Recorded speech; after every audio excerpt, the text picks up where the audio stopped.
Chapter 6. The Platinum Blonde Man. There was no doubt in Matilda's mind that this latest display of foolishness by her father deserved severe punishment, and as she sat eating her awful fried fish and fried chips, ignoring the television, her brain went to work on various possibilities.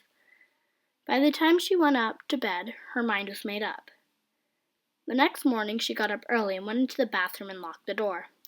As we already know, Mrs. Wormwood's hair was dyed a brilliant platinum blonde, very much the same glistening silvery color as female tightrope walkers' tights in the circus.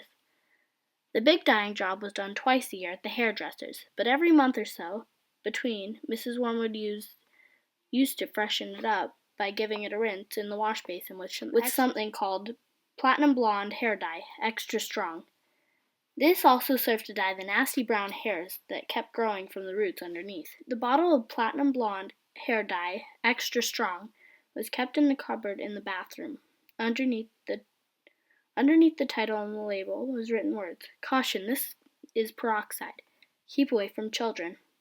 Matilda had read it many times with fascination. Matilda's father had a fine crop of black hair, which he parted in the middle, which means he was extremely proud of it. Good, strong hair, he was fond of saying, means there's a good, strong brain underneath. Like Shakespeare, Matilda had once said to him. Like who? Shakespeare, Daddy. He was brainy. Very, Dad. He had masses of hair, did he? He was bald, Daddy. To which the father had snapped, "If you can't talk sense, then shut up." At this point, Mr. Wormwood came noisily into the room. He was incapable of entering a room quietly, especially at breakfast time. He always had to make his appearance felt immediately by creating lots of noise and clatter. One could almost hear him saying, "It's me. I'm here. I come." The great man himself, the master of the house, the wage earner, the one who makes it possible for all of the rest of you to live so well. Notice me, and pay your respects. On occasion he strode in and slapped his son on the back and shouted, "Well, my boy, your father feels he's in for another great money-making day. Today at the garage, I've got a few little beauties I'm gonna flog to the idiots this morning. Where's my breakfast?" "It's coming, Treasure," Mrs. Wormwood called from the kitchen. Matilda kept her face bent low over the cornflakes. She didn't dare look up.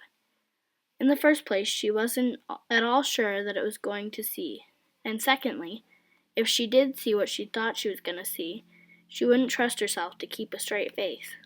The sun was looking directly ahead out the window, stuffing himself with bread and peanut butter and strawberry jam. The father was moving around to sit on the head of the table when the mother came sweeping out of the kitchen, carrying a huge plate piled high with eggs, sausages, bacon, and tomatoes. She looked up and caught sight of her husband. She stopped dead. Then she let out a scream that seemed to lift her right up into the air as she dropped the plate with a crash and a splash onto the floor. Everyone jumped, including Mr. Wormwood. "What the heck's the matter with you, woman?" he shouted. "Look at the mess you've made on the carpet." "Your hair!" the mother was shrieking, pointing with a quivering finger at her husband. "Look at your hair! What have you done to your hair?" "What's wrong with my hair, for heaven's sakes?" he said. "Oh, my God, Dad, what have you done to your hair?" the son shouted. A splendid noisy scene was building up nicely in the breakfast room. Matilda said nothing. She simply sat there, admiring her wonderful effect of her own handiwork.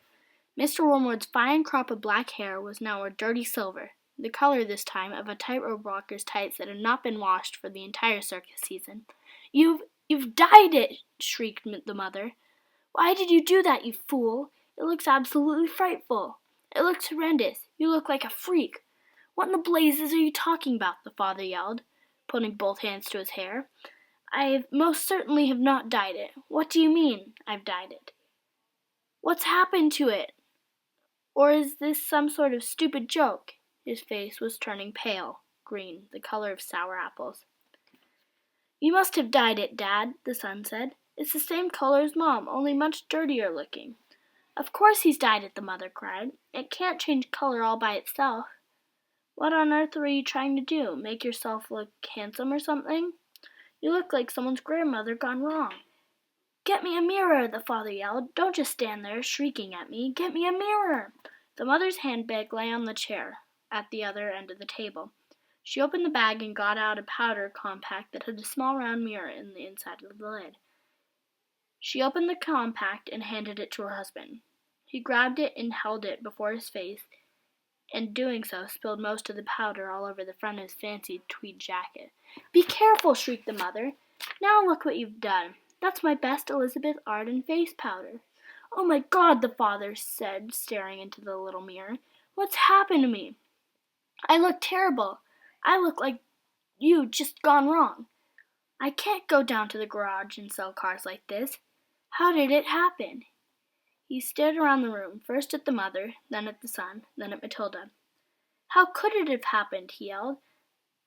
I imagine, Daddy, Matilda said quietly, that you weren't looking very hard and you simply took Mummy's bottle of hair stuff off the shelf instead of your own.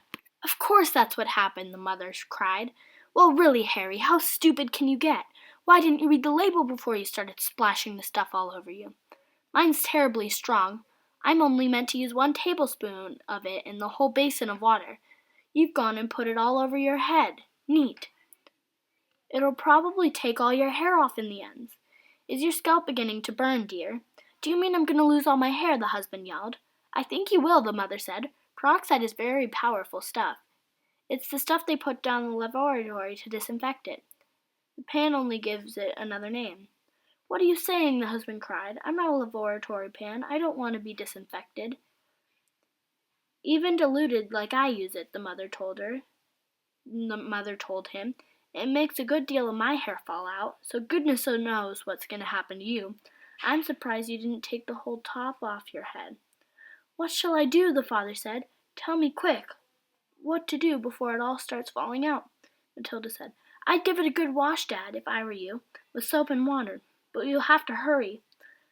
Won't change the color back? The father asked anxiously. Of course it won't, you twit, the mother said. Then what do I do? I can't go around looking like this forever. You'll have to dye it black, the mother said. But wash it first. There won't be any there to dye. Right, the father shouted, stripping into action. Get me an appointment with your hairdresser this instant for a dyeing job. Tell them it's emergency. They've got to boot someone else off their list. I'm going upstairs to wash it. With the man dashed out of the room, Mr. and Mrs. Wormwood sat sighing deeply, went to the telephone to call the beauty parlor. He does seem to do some pretty silly things now and again, doesn't he, Mummy? Matilda said. The mother, dialing the number on the phone, said, I'm afraid men are not always quite as clever as they think they are. You will learn that when you get a bit older, my girl.